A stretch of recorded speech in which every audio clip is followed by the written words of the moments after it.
Hello! So, akong bulingon. Ang laba ko. Opa ko kahuman. Pero karon kaya wa man ko manguhaglalog ng buntaga. Akong baka ako mang gitugway. So, ato ang kuhaon. Kay alas 10 na 20. Unya ang atong baka kay init na kaayo. So, manang ato asang hipuson ang atong alaga kay grabe na kainit, bawi hapong adlaw no ulan-ulan taligsik then karon kay init siya.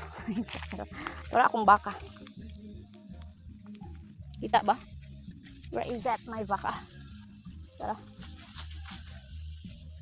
may pasilong di ay di inita nagdagay nalahos akong chinilas ako til may nalahos. And then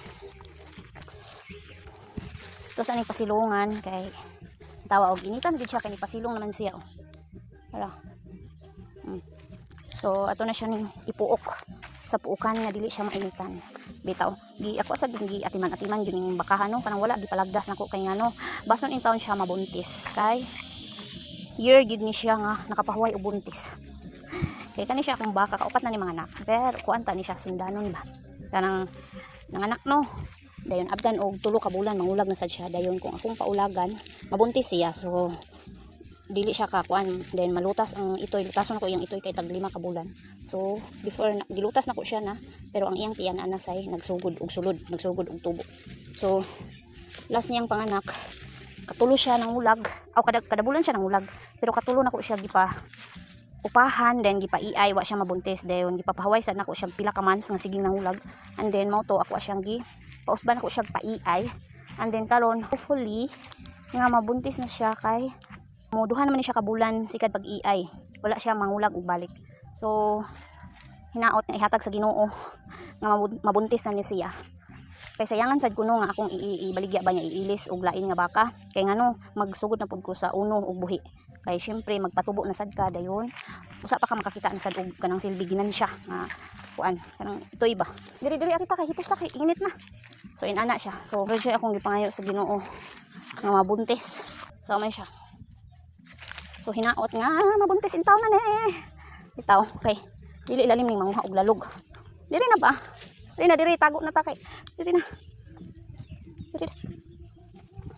Diri. So mo to. Ako gyud ning giaghuran nga dili sa ibulad kay init. Sayangan ko. Kaya nga butan kaya akong baka. And then wala siya ipili sa kaon. Bisan gulang ako ihatag. Mukaon ni siya. Ang kuan lang gyud ani kay ang paghatag og lalog, ang paglalog. Nakaagi ni siya niwang katong dili ako ang nagatiman. And then kay katong mao lagi to katong na-disgrasya ko. And then karon puyabuyag. Bisan og ginagmay ang akong gilalog. Sakto ra glawas. So ana lang. So di man jud maniwang ang baka no kung buntag hapon nimo siya lalugan. Dayon pa imno nimo. So ana ang pagatiman sa hayupan.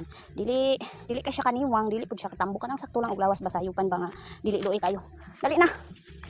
Nara. So ana, inana ko magatiman sa kumbaka. And then apay time nga kung minus jud og lalog unya gulang ako siyang ibahog. So karon kay gulang ang mga lalog ng panahon na. So ako siyang ibahog sa tubig nga nay pulayd. And then usa na ko ihatag ang kugon. So mo na siya hutdon niya kaon. So busog ang hayupan bisag gamay ra ang lalog niya mas makadugang man tug busog niya ang pulayd. So ana so inaghudan ako ni siya maski 3 ka kilo every week. Budget gyud niya ang pulayd. So usa ka semana 3 ka kilo. Mo na akong budgeton niya nga pulayd para lang dili kay siya hugo, di kay siya niwang. So inani ra ni magatiman tag hayupan. So kinanglan man sad kay ako nga nahabilen diri wa koy lain income na ako'y ginagmay nga income pero mga kanang mamutang lang nato bag barya-barya natay ikadugang sa mga duganganan. So na ako'y ginagmay pero ang hayupan anak ka makagunit og kanang tibuok pa. Para nako anak ka makagunit og tibuok. Kita nga sa bukid.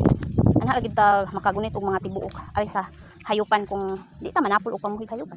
Pero kung manapol tag pamuhi ang atong makuptan kung walay kanang kung ang income nato dire sa atong kauban sa atong pares nga nara dinhi ang income pila mag income diri sa Pilipinas sa mga ordinaryo lang nga trabahante. So mga kuan ra baya ginagmay ra pero igo ra gumabuhi basta kabalo sad ka mo budget.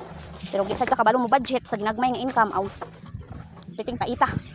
So ana siya. So kami dili mi dato pobre na mi pero dili pud ingon nga pobre jud kaayo. Sakto ra nga naigikaon kalimaso sa kaadlaw o ana ra kalimaso sa kaadlaw mo kaon kay dalati mo siya.